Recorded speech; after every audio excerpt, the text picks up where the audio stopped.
the virus. Yet Yeah. we have Belgium, France going on full lockdown and really hard measures because of those variants. And Right. I'm afraid Quebec and Canada will not escape that. So um, I really hope the gyms that get to open in orange zones are going to be, you know, careful, obviously. And we were talking with Caroline Lambré Yep. from CrossFit Wonderland, and Mm-hmm. she was saying, listen, even if we open next week, my coaches might not be ready to just be there and coach like that. So, yeah, it's not easy, but we'll see what's up. We'll see what's up. It's a Yeah, it's I'm thinking about that obviously, too, being a coach and trying to figure out how everything's working at this point. But it is something to think about, because especially when you got kids and stuff, and you got parents and everything who you see regularly, you think about how much am I exposing myself to. But I mean, like, even before all this stuff started happening, we were taking like crazy precautions to try to take care of everything and trying to make sure that everybody was safe. But it's still a situation where we have to figure out that even if they said tomorrow gyms are going to open up, we'd have to figure out, okay, well, what capacity can we take care of where we can make sure that things are safe? What can we control? How many people do we figure we can have in the gym where we do have a decent amount of space, enough for everyone to do their stuff? We'll have to go over protocol again to make sure that we're, up and that everybody understands what's going on. Yeah. One thing we were looking into, because Quebec, I believe, is about to kind of sign off on certain rapid tests that can be done.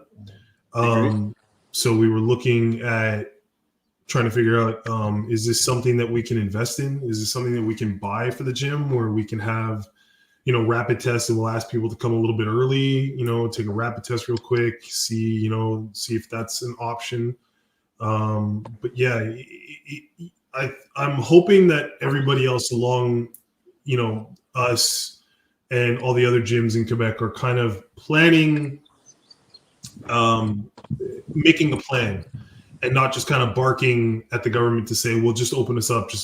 I hope everybody's kind of, segmenting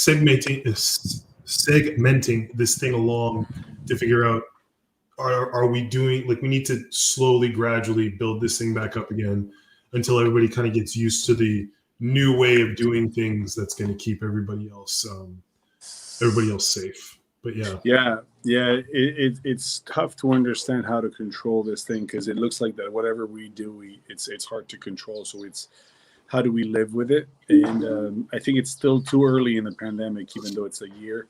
It's too early to try to understand anything else moving forward until we have vaccines or other stuff for, creating better habits and making people realize that they need to do stuff for themselves, so mentally and physically they can overcome this. When you look at the Spanish flu, it was 2 years, and we had less transportation. Now we have more transportation. That means the virus can just spread faster. We're only a year in, so it's a tough one. But we'll see what's up. I'm hopeful. So there's a lot of positive things, which is we get to have a voice. I mean, I'm noticing that I have more time on my hand to do more videos, podcast, challenging people and stuff like that, more of that. And so that is a new thing, right? Obviously here in Guadeloupe, we're in person, where I teach and coach people, teach coaches and then coach particular individuals. And it's, I'm very fortunate to be able to do that, but obviously, it's not my main activity, obviously, so. For sure, yeah. But I listened to a couple of the ones that you've been on with the with all your Belgian boys and stuff. That was awesome too. Yeah. Listen to all you guys, talk and chat. I think if it's one thing, it's not helped us, but kind of made us do is we have to figure different outlets to get to our communities, kind of like we talked about like on our last podcast. But I think for the most part, a lot of us are doing a good job in trying to keep everybody together, everybody keeping the community. And even for you, like you said, being in Guadeloupe, doing your stuff and still having to take care of CrossFit YUL, from a distance. It's crazy. It's crazy. But I'm super happy that you get to do some stuff and get out there and enjoy yourself out there. It was already a project of mine of doing that regardless of COVID, to be able to travel back to Belgium and France to work with them. Simply because I'm very proud to be Belgian and I'm Canadian, and I think that the Canadian way is fantastic, and we are more advanced than what we can find in Europe. And it happens that my fiance lives here in Guadeloupe, and she is in the process of moving to Canada. But with COVID, everything is slowed down, so we're separated.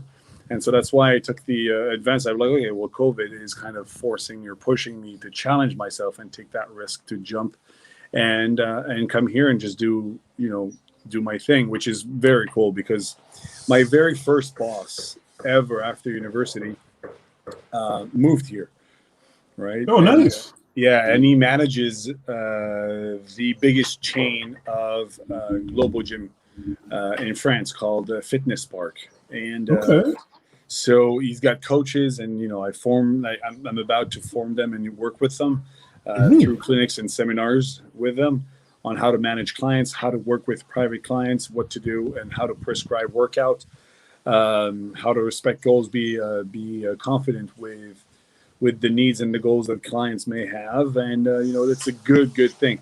Now, obviously, a lot of people say, it's been now 2 weeks that I'm here. I've seen the ocean once. We live on an island, but I've seen the ocean once. That is how much we work, right? And so, my fiance works. She opened a restaurant with 2 other friends. Ooh. So she is fully on. It's a healthy burger place, which is super cool. She's also a private trainer and works with, let's say, important people on the island, and she's got a few clients like that she goes to their home and works with them in terms of nutrition and fitness, which is we're busy, like we're very busy at this moment right now. She is taking a nap because we woke up so early, and she's done so many clients this morning already. So I'm like, okay, she's taking a nap because now tonight she's going back and she's going to be running the restaurant as the manager until 11 p.m. or so. So nice. You got to stay busy, right? That's yeah. Very. Just because you go to a sunny place doesn't mean that you don't get the work done, right? Even more so. Well, the challenge is, okay, we didn't come here for vacation. We came here to live our life, and so obviously when she has off, which we have a few times off, we obviously are extremely lucky to be going to the beach or in the jungle to just hike, which is incredibly beautiful. It's fantastic. The nature is just beautiful. There's a lot of things that we get to do that are not common that we would be able to do in Canada right now. So, it's something, something about before the right after that first podcast that we did. Yep. I have low platelets in my blood, and I've survived cancer, and so I am followed up with my doctor, and the doctor checked up on my platelets, and they had to do a analysis of my genes to see what's going on. What's this? And I was born like that, and it came out 2.5 weeks ago. So just before I left, that my results are: I'm safe, I'm healthy, but I have a 50% chance because of one gene in my body of contracting leukemia one day, in my life. So the doctor said I won't have it, but I have 50% chance to do it. I'm like, all right, well, So how do I have to see this now, doc? He says, well, you're safe with cancer and everything. Keep doing what you're doing. Keep being healthy. Create an environment where you're stress-free. Realize that you can't wait for COVID. Life goes. Okay. And so that's how I booked that plane ticket. Yep. And the trip was a tricky trip, man. I had to fly to Paris, and from Paris change airports to fly back to Guadeloupe, which usually is a 4.5-hour plane. So what the hell? It took me 24 hours Jesus Christ. just to get here. So life turns. It's like. But you create your own chance, your own luck. Sorry, and then you do it with the most integrity and the most. You give back as much as you can.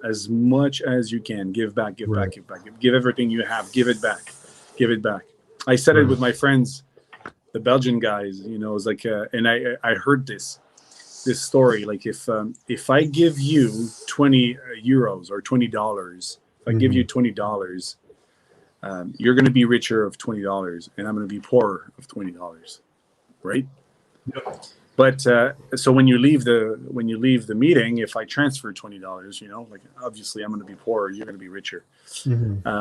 But if I share with you something I know of learned, I'm not going to lose it. I'm going to give it to you. And when you leave this podcast, if you've learned something, if there's something I was able to tell you, hey, listen, I've tried this and tried that, made my life better, and it makes your life better. Well, now I am actually richer because I've had an impact on someone. So that means in life, everything that's material doesn't bring anything positive, especially. Like it's a perception that we have. Everything that's immaterial, if you share it, you multiply it. Yes. That makes sense. So it's the non-material, so things that are important, like the values, a smile to someone, a hello to somebody, a what's up, how are you? Like we lived through this life where social media is very present, and it looks like everybody's okay until you call them, like, how are you? And you're like, oh, dude, I'm not well. And I have that with a few people, and it's very upsetting because we take it for granted. So, immaterial things, share them, check up on people, never take anything for granted. And just that's the recipe for happiness. I'm happy. It's like, this is good. Well, I'm very happy. I remember when I saw that post of you saying, like, I think you took a photo of you walking down the hallway in the hospital, like going to get checked up to make sure that you were okay. Yeah. And I was like, oh, fuck. I'm like, please don't let something have happened to this guy. Like, he's such a positive dude. He's such a good looking guy. He's got that silver hair. He makes all men be like, yeah, I can go silver. That's fine. Look at Mike. He's sexy as shit. I'm good. But yeah, no. but yeah, it's health is a weird thing, that's for sure. And especially, when you're a peak athlete at any point, hearing that you're less than less than superhuman, or when there's things that are out of your control, I think shakes everybody to their core. So yeah, I'm with you 100% on we can only do what we can do here, and the material things that we give people, the money, whatever is material, if you give or if you take, there's going to be a win and there's going to be a loss, and there's nothing bad with that. But if you've never experienced giving or receiving something that's immaterial, such as values or education or knowledge, love, respect, honor, 100%. Yeah. Are you okay with the sound? Because they're building a house just right there. Yeah, it's good, dude. It just adds to the ambiance of you're in this great place.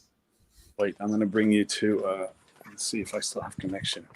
And you're good where you are, though, dude. You don't have to move. It's great. Man, but wait, I have this great environment where it's like our outdoor gym. Oh, there you go. Okay. Yeah, man. Look at that fancy stuff. Yeah. Plates, dumbbells, barbells. It's great, eh? There's one thing that times like this really show you, and I've learned it even as a trainer, because I've always been a guy who was so much about the toys. I love the toys. Like, I love the fancy stuff, the barbells, the everything. But having to completely change the programming and do some stuff that I wasn't necessarily, not that I wasn't comfortable with that, but that I kind of really didn't ever, like when I'd see like, body weight workouts, all this kind of stuff, I was like, yeah, whatever. Okay, fine. Yeah, we did enough of that during football and sports where, you run up and down and you do push-ups, sit-ups. I'm like, yeah. But I'm like, I want to play with the toys. But now that we don't have access to them, it's amazing how much like I had to kind of go outside, not even the comfort zone, but just the mentality and be like, well, listen, this is the way life is now. This is what we got to do. This is how we got to deal with it. So, let's make it fun. So yeah, having to be real creative, on like different things, creating workouts, making it exciting for people to, to partake in. It's been a whole new endeavor, and it's been a different system. But like you said on our first podcast, this has been a great time where trying to pay attention to the fundamental things that I think a lot of us going back to the basics.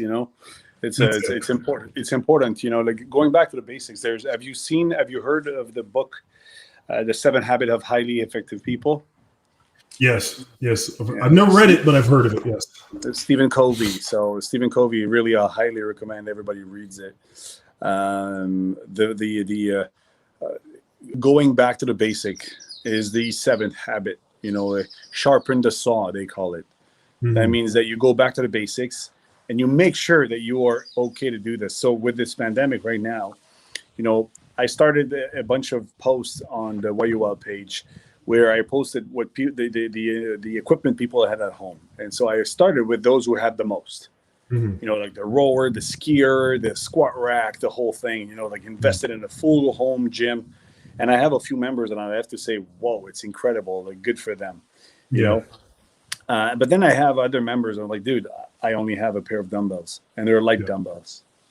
And my words with them was, listen, if equipment gives you the motivation, then you're not going to make it really far in this world. Mm-hmm. But if you are able to find motivation with barely nothing,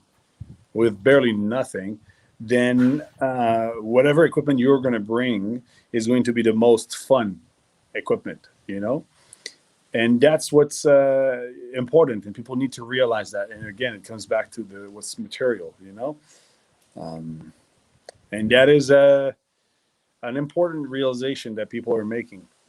Yeah, it's like I said, we've taken all the toys away. We've removed the getting together and stuff, and we're kind of forced to really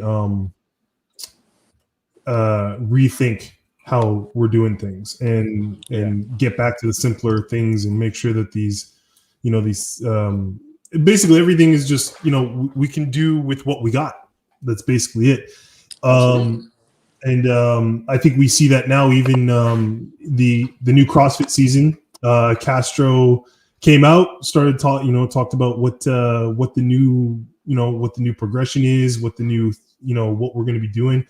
And it's interesting. I know people shit on not people. I'm going to say there are those who really don't approve of CrossFit. They don't like it. And they always have this thing about, random periodization, random workouts, you're not getting better or stronger in a specific realm. You can't focus in on things. And it's like, if you're really, the thing for me is if you're devoted to being fit, if you're devoted to being in life, and, you see these people who go hiking, people do marathons. I was training for a couple of years. I was training a girl who was a MMA fighter and a ultra marathon runner.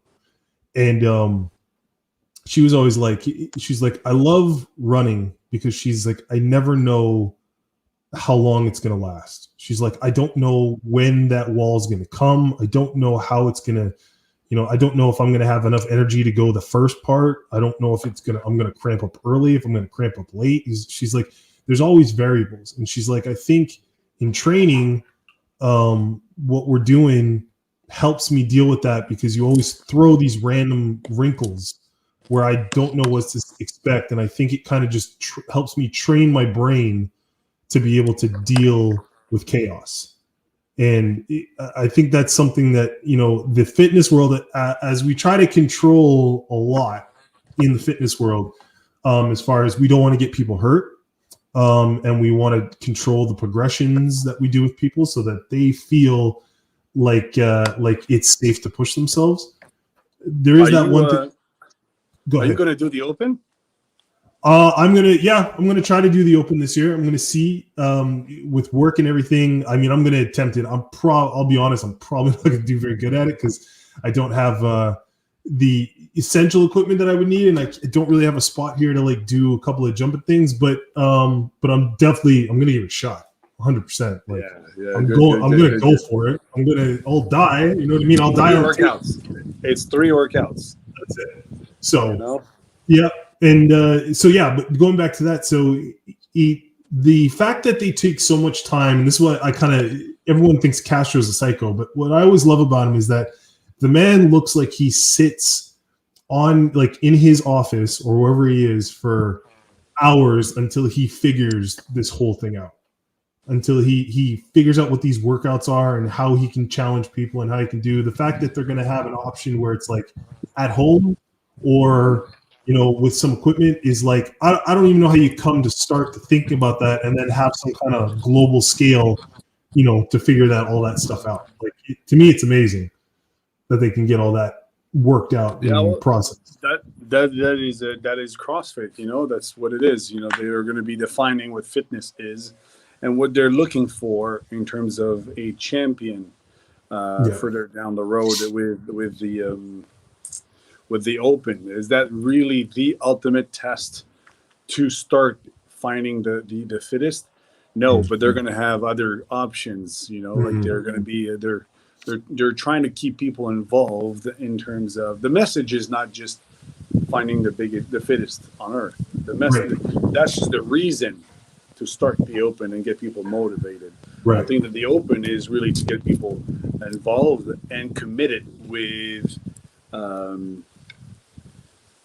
working on their fitness rather than not doing it, you know. And you just mentioned, you know, like there's going to be haters of CrossFit. Well, okay, well, you know, like it's fine. I'm okay with haters, you know, like they haters challenge others, you know, like competition breeds excellence. So if they don't like CrossFit and they have a better way, well, sure, show us, and then we'll probably copy you or do what you're doing, you know, whatever.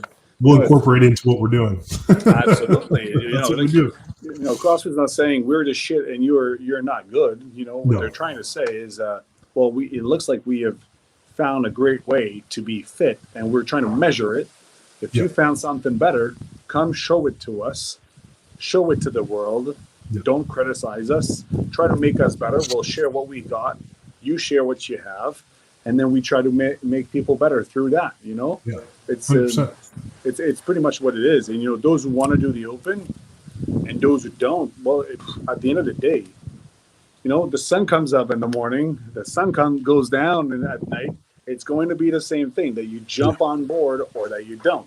If the message of the open doesn't relate to you because it's a pandemic and you haven't been working on your fitness or whatever the reason you may have, because in your apartment, if you jump up and down, your neighbors are going to be, well, if there's no solution for you to try to find out a way to work out or maybe be challenged a little bit by 3 small workouts, then so be it. You know, it's fine. Don't criticize me trying, though. You know, like I'm going to be trying. 100%. And yes, you know, like I've had a lot of people, you know, obviously saying, well, yeah, you have access to the gym or you have that at home. Dude, I've been working hard to get this. For sure. You know, and I'm not done. And right now I'm here working to try to make a living. And, you know, we're going to have a family one day and, you know, live, you're right. And I'm still paying full bills in Montreal for a gym that is forced to be closed when museums get to open, you know. So at the end of the day, I'm not going to complain. I heard the minister, the prime minister, I heard him. Good. Okay. There's nothing I could do. And it doesn't bring me anything to be mad and yell to everybody. I could just show the proper way, which is, guys, gyms are not essential. Exercise is essential. We may think gyms are essential because we haven't been educated enough to work out on our own and to exercise on our own. But like I said this morning in French on Facebook, and I said it to Matt Dubroc yesterday. If you're waiting to go to the dentist to brush your teeth, well, don't do that. Nobody does that. Don't wait for gyms to open to start exercising. You know, I mean, hey, I guarantee you it will be too late. And I'm not trying to get you to do burpees in your living room, but dude, if you don't do it, if you don't start being active, you are the only person that is going to have to go through the negative effect of a lack of fitness, and that's all, not me. You know. Well, you know what? But I'll even add to that a little bit. I was reading a psychological article about, because people were making the case that gyms are essential for a lot of us, and the fact that they're not attempting to try to find a way to keep gyms open or to work on some facsimile of how to keep them open is a travesty, because that's, it's one thought process to say that that your health and your fitness only affects you, but in the end, that's not true. Your health and your fitness doesn't just affect you; it affects all the people around you as well. Like when you're short, when you're short with people or you don't feel good, there's a thought in psychology about how the less control you have over yourself, the more you try to control the world around you. Meaning that, you only listen to certain things, you don't you try to control other people, you don't try to, you know what I mean? It's like the less control you have over yourself, like you feel that you can't run for the bus, you can't do this, well, then you make sure that the people around you are not going to force you to do anything you don't want to do. You make sure that your time frames are always perfect. So in that same context, it's like when you don't take it upon yourself to keep yourself in some level of fitness, some level of some level of cardio, some level just to keep yourself going so that life isn't so hard physically and even mentally to a certain extent. It is a strain on other people. Unfortunately, it's a strain on other people because these are things that are going to have to be taken into consideration when it comes to dealing with with things that it'll cost more money. It'll cost more money to fix people that are unhealthy because of a lack of fitness or anything that is controllable in their environment. Exactly. Then prevention, again, that's what it comes for. Like yesterday at the restaurant, I was closing it with my fiance. We were having this great conversation with two friends that were there. And they're from France, and they're leaving soon. And so we were just talking, and she was explaining that about 2.5 months ago, one of them, she had COVID. Okay. And they're young, like in their 30s, and very pretty girls and fitness, and they came here to have a seminar, and then kite surf and the whole lot. You can only imagine, right. Not lazy people, very active. Right. And so I was asking a question. I'm like, okay, well, so you've had COVID. Hey, it really could get anybody, right? You're young, 32 years old. And she was 28 years old. She's 28 years old, and you seem to be active. You still got COVID.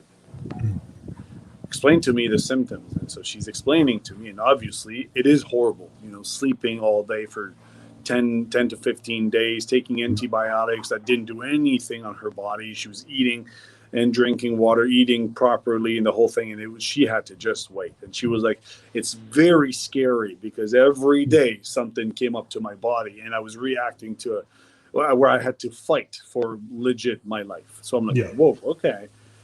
She was just at the stage where she didn't have to go to the hospital, but she was at the stage also where it is painful and it creates that fear of shit, this might be the end. Yeah. So I'm listening to her and I'm like, well,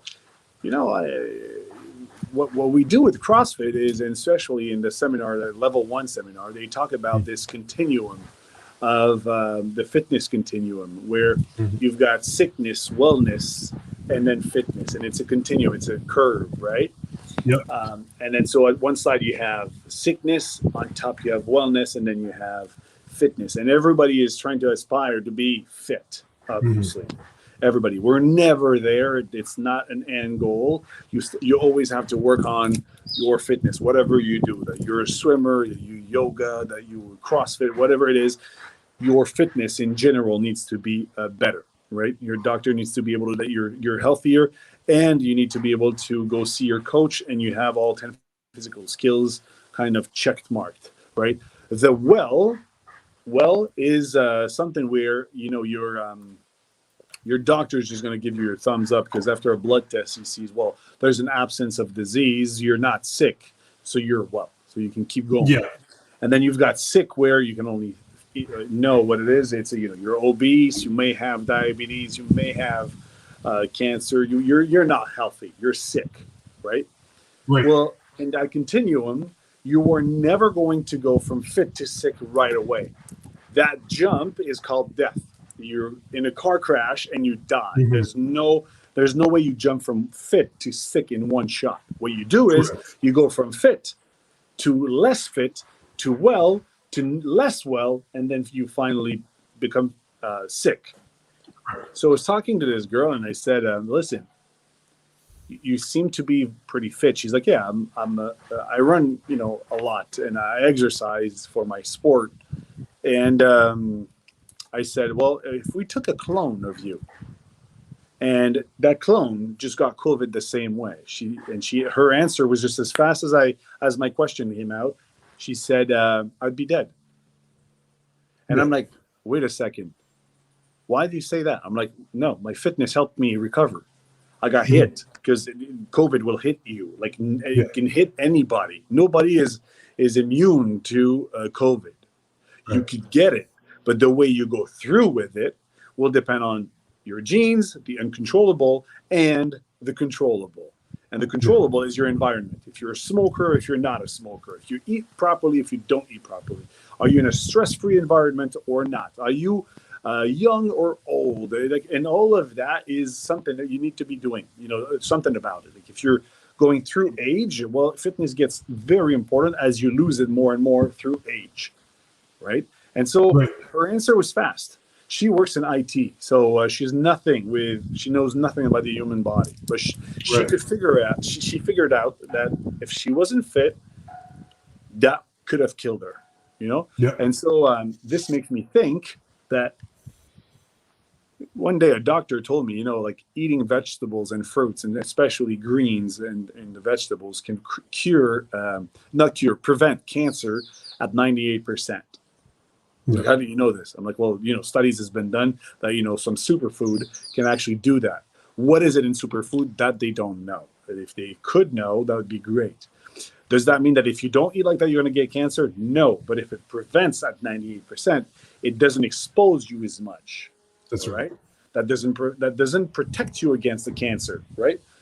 So would you take a chance not to eat the vegetables, knowing that you could not get it? That doesn't mean you have 98% chance more to get it. That means you're exposing yourself more. We don't know how exposed we are to cancer and chronic diseases like that if we don't eat those vegetables or superfood. We don't know. But what we do know is we could trigger the prevention, and we could prevent it to happen. Good. Same for COVID and fitness.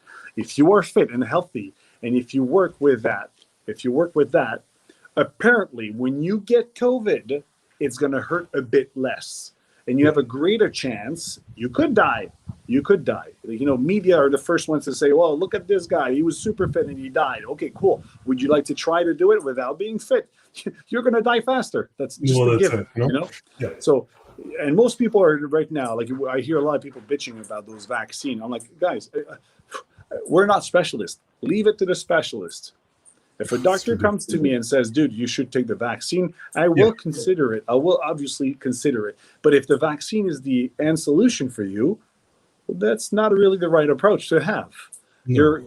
Your solution is you may need the vaccine, but to be able, do you know what it takes to be able to say no to a vaccine? It takes that you're pretty fit. It takes that you're pretty healthy. And if you're not, dude, well, man, the vaccine cannot be the solution, but you may need it. And I'm not against it. I'm actually, if it comes up to a situation where I get to have it, why not? Yeah. but I'm not using this as my soldier against this war. The vaccine will only be a shield for me. I am the soldier, and the soldier is sleeping enough, eating proper food, trying to live in a stress-free environment, working my fitness. I use CrossFit, change the word, functional training, that I constantly vary and that I do at high intensity because it looks like that on my body, 38 years old, it looks like it works the best. Yeah, just a bit. Just looks like it works the best. I mean, you know, for real, man. And right No, now, 100% you know, I'm with you. what I'm finding out now is yoga is helping me also. Why? Because meditation is great. Here, there's a lot of kite surfers, windsurfer, and surfers.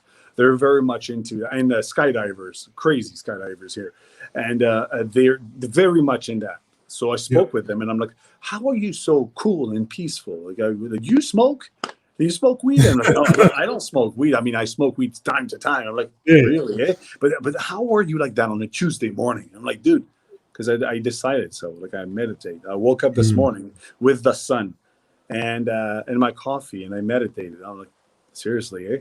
And so I'm like, "You're like superhuman compared to me." And I'm like, "I want to know how you're doing." So I'm using that. So I am the soldier trying to fight that war given by COVID. And one of my shield might one day be that vaccine, but it's not yet there, you know? So if we get back to the open, because that's a big curve that we just did, that I just brought you in. It's all right. It's all right. If we go back to the open, I'm a lazy athlete. I need to have a carrot. If I don't have a carrot, it's going to be very tough for me to motivate myself to work out. I know I'm why I'm with you 100%. 100%. Yeah, right. We know why 100%. We need to work out. Yet, well, you know what? In this environment, especially at night when you've had a warm day, opening a nice little beer, like really chill, is better than I got to come in this environment. And this is steel. It's warm right now. It's probably 33 or 34 degrees. Dangerous to work out. Tonight it will be good. You know? So, oh man, you know, and it looks great from Montreal. Right. Once you're in it, I guarantee you, it is not easy to do that. Yeah. And and when you're alone, it's not going to be good as well. It's very tough. But if I have a carrot, I have a goal, which is the open. You know, why not? It's going to get your shit going. Exactly. Yeah. You know, since I've done the open, my goal has been I want to be top 100, whatever category I'm doing. Right. And for in Canada, top 100. Right. In the world, I want to be top 1,000. So top 1,000, I think I was, since I'm 35, I've been in the first 1,000 in the world. Yeah. I think that before that, I was always top 100 in Canada. Right. Yeah. After that, I dropped off. And so I try to fix goals on that leaderboard. I use that to my advantage. So that is why I'm using the open. That's all. That's my goal. But should I try to translate that to give that to someone else? I don't know. But it looks like, again, it's a great way to motivate yourself to start working out in your living room or in your garage or in your corridor, you know, and try to do it. I mean, you know, it's one thing that, especially being like an ex-athlete, you know, ex-college football player, and it's something that I've talked to a couple of other guys who are ex-pros, ex-college guys. Yeah. There's a certain level of disdain that you get with fitness after you're done, because, like you said, it's the carrot thing. It's the, you know, you devote so much of your life. You're spending 5, 6, 7 days a week of your life for the first part, chasing something, whatever it is that you were chasing, spending ample amounts of time when other people are going to Cancun or Daytona Beach for spring break and they're off partying. You're in the gym and you're working out, or you're running on a track, or you're running routes, or you're doing whatever you're doing to your respective sport. You love what you're doing, but it does take that time away from you. So, and a lot of guys I talk to, once they leave that life, there's this I'm not even gonna call it disdain, but there's this kind of like, it's kind of like this hangover that you get when you don't really want to train anymore, Like you're like, yeah, I've spent a lot of time this year. I remember personally, like when I stopped playing after my last year of college, I remember specifically going into gyms and kind of just starting to work out and then just putting the weights down and be like, you know what? I'm good. Like I'm fine. And just walking right out. And I must have done that for a year, 2 years, where it's just, I knew it was like, I got to train. I got to do this. I'd walk into the gym, start training, and then I just leave. Because I was just so tired. I just did it so much. I was so tired of it that I couldn't get my brain to just get back into that mode again. I have the same with swimming. Swimming is the same thing. I swam just too much. Now, a good thing with fitness is that like you may be bored of training or going back to the gym because you've done it enough and you've done your time good. But one thing you need to remember is that fitness doesn't pause. It goes forward. It goes forward or backward. That's right. It doesn't pause. So when you're paused into a pandemic and say, oh, well, I got this excuse, just know that it's fine to have excuses, but the consequence is that your fitness is going back. So when the pandemic is over, you will probably survive this. It's okay. You'll be okay with it. It's fine.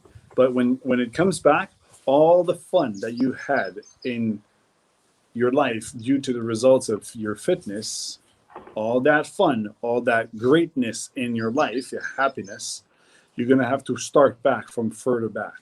For sure. So 100%. that is a very important thing to try to keep in your mind. My dad was working out and then he dropped off a little bit. They have a home and they live in Woodstock, upstate New York. Oh, okay. And they have a home gym because it's tough to find a CrossFit gym in their area, and so they have a full-on basement. It's pretty much powered by Rogue there. It's pretty cool. And awesome. It's simply every time I went, I brought a barbell plates and folded squat rack and the roller and the Echo bike and the whole thing. Yeah. So he's got it. But then he said, I don't have time. I work in the early morning and blah blah blah. And so I told him, my sister, so his daughter lives in Australia with her kids, so his grandkids. Yeah. And I told him, listen, Dad, you're 66 right now. Yeah. You're okay to travel to Australia. But my grandpa, who was a power lifter and a natural bodybuilder back in the days, just died at 93 in September. He had the greatest life, right? Yeah. And around 78, 79, he asked us, he's like, okay, well, it's harder for me to travel. So he was not able to travel as easy to the United States or Australia to visit his grandkids. And he lived in Belgium. And so I told my dad, I'm like, if we look at Grandpa, when he was 66, he was in a better shape than you are. He's like, yes, so... Well, that means you're going to be in a worse shape than he is at 78. That means that the blockage of you traveling, taking the plane, will come earlier. Yeah. And it probably will hit you around 70 if you don't do anything today. And he's like, what do you mean? Well, if you don't work today on your fitness, you won't be as fit as needed to just take a plane to do one of those long trips to see your kids. Because the education you gave us was immigration. And now we're all over, right? Guadeloupe, United States, Belgium, and Australia. So how do you do now? He's like, oh, when I see it like this, I'll say, what does it take? I have to squat rack, squat crazy from the squat rack and row 2K all out every time. I'm like, no. You just need to start. You just need to start and do just a little bit. Every day. Someday you'll do more. Someday you'll do less. Someday you'll pause. Someday you'll do doubles because you love it. But you'll start and you'll have it done. And he was like, okay, well, seeing it like that, I love it. The approach he had right before that was performance. Yeah. So for him, he was like, dude, I'm associating exercising to performance now because all you talk about is CrossFit and competitions and CrossFit games, and you're asking me to perform so many squats over. So like performance, I don't care about performance. Yeah, I know. We don't care about performance. We just use numbers to see if you are getting better. or if you're limiting the lack of fitness, if you're controlling that through time. So now he's working out again. So like, and he is the greatest example for everybody at home who is not able, or I'm not thinking, oh man, it's 5 p.m. I'm gonna have my glass of whiskey. I'm like, no, dude, like no, like you can have a glass of whiskey maybe on weekends, have fun, but like I mean, if you brush your teeth every day because you think it's important, well, now you need absolutely to have your fitness taken care of, and the prescription is at least 5 days a week. Would be great if you could exercise. The government says 30 minutes. 30 minutes is great 3 times a week. Good. Well, okay, no. That'll keep you alive. Like that'll keep you somewhat alive. That's not going to get you anywhere though. Yeah, exactly. So and fitness can be seen with any eyes. Like you don't have to see it with the eyes of CrossFit. You could just do whatever that's going to help us. Yeah. And hey, one thing we need to do. You know what? Yeah. We have a door open to the CrossFit Games now with Fraser out.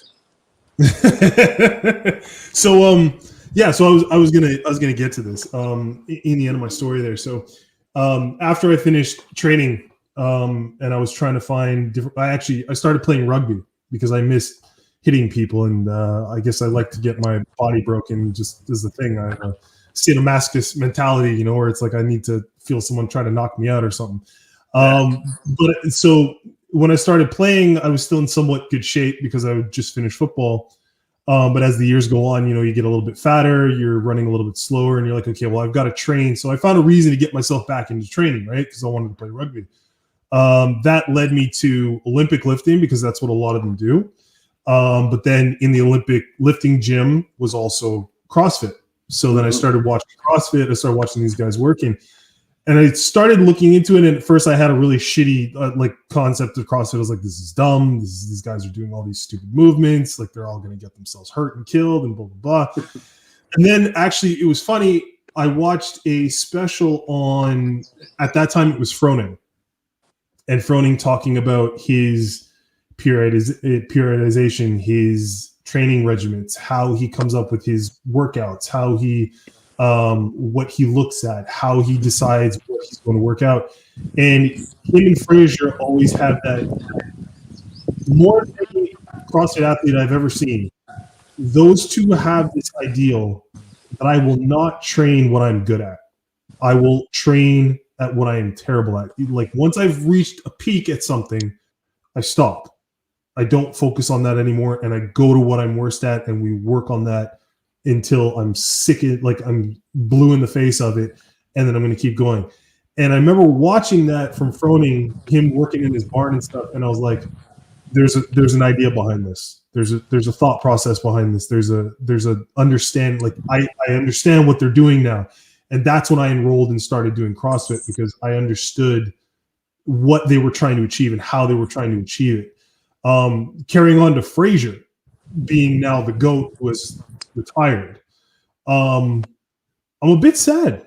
It's kind of like when, not even that I'm sad, you know what? It's like a happy sad. It's like, we think about the greatest athletes of our time. So we watched Jordan retired. Like we're both old enough to remember, Jordan in his heyday. Yeah.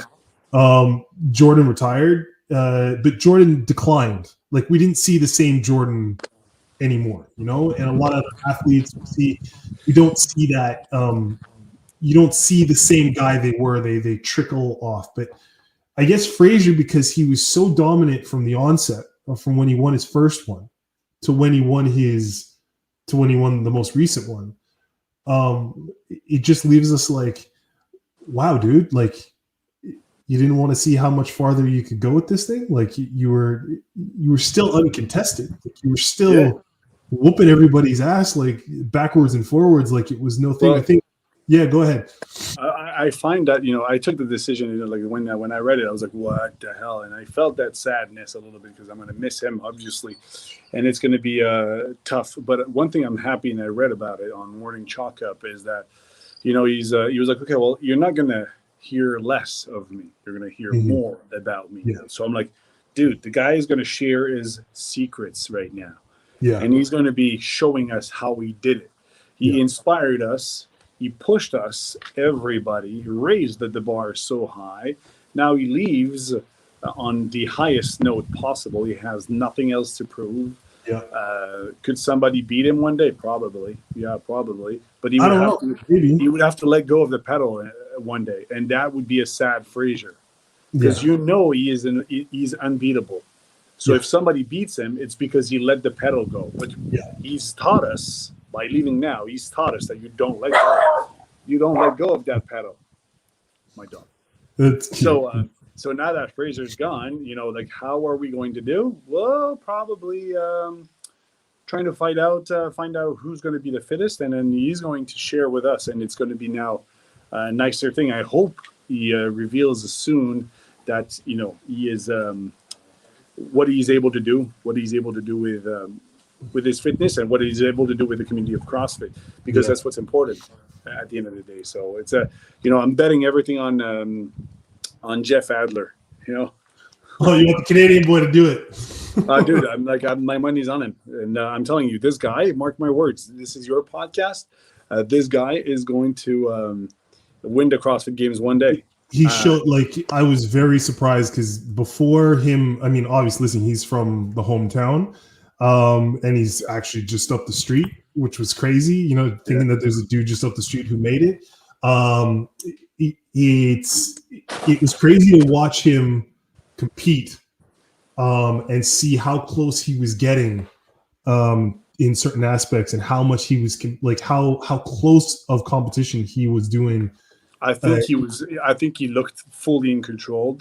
Yeah. And when we see that he finished fifth, he didn't finish fifth because he wasn't the fittest. No. He finished fifth because he is still building his experience. Yeah, and I think out of all five, if you remove Fraser out of the equation now, out of all four left there, he looked the strongest in terms of learning about the experience of the CrossFit Games. He was definitely the most raw, for sure, 100%. Oh yeah, Medeiros is really fantastic, obviously, and Quant is really incredible in terms of performance. Yeah, good.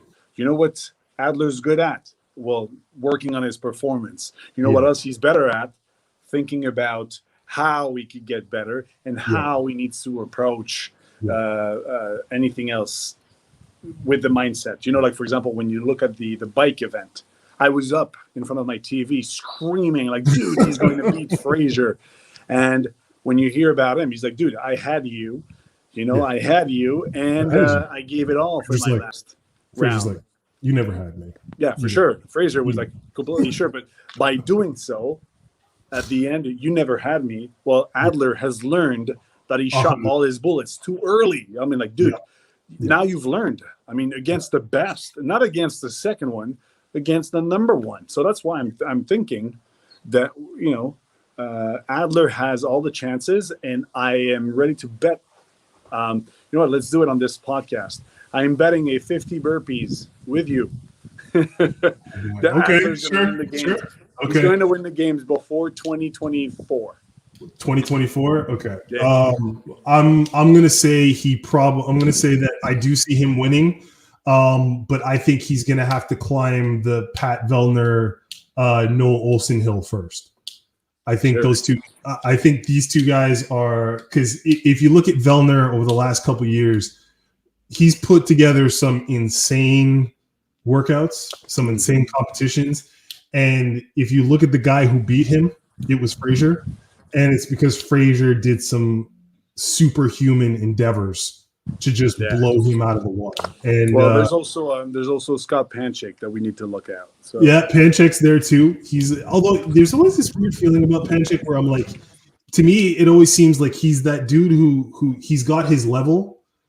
And if you meet his level, you're good. But like, he's more consistent across all competitions. I just don't see him ever really rising to the peak of being the guy who pushes the limit. You know what I mean? Let's hope that he, let's hope for him that he's learned a lot from Froning with the year-round Froning. Yeah, that's true.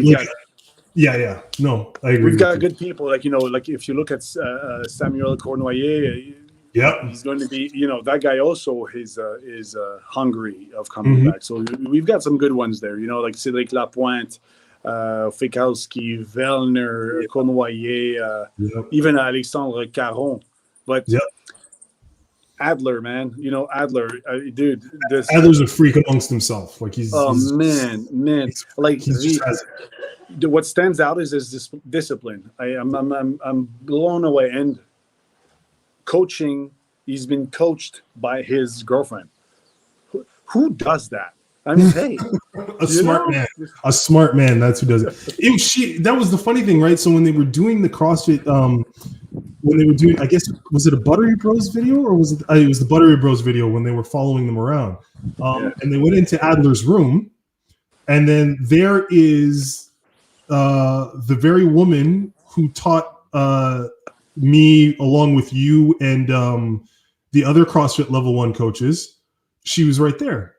And I was like, what is she doing there? I was like, oh, right, he's from what? Like, she's probably there. Yeah, because it's the community and it's Montreal and they all know each other and for sure. And I was just, I was like, wow. I was like, but it's crazy to see it. Like, like when you see that 6 degrees of separation that you're like, oh, that's your girlfriend. Your girlfriend taught me.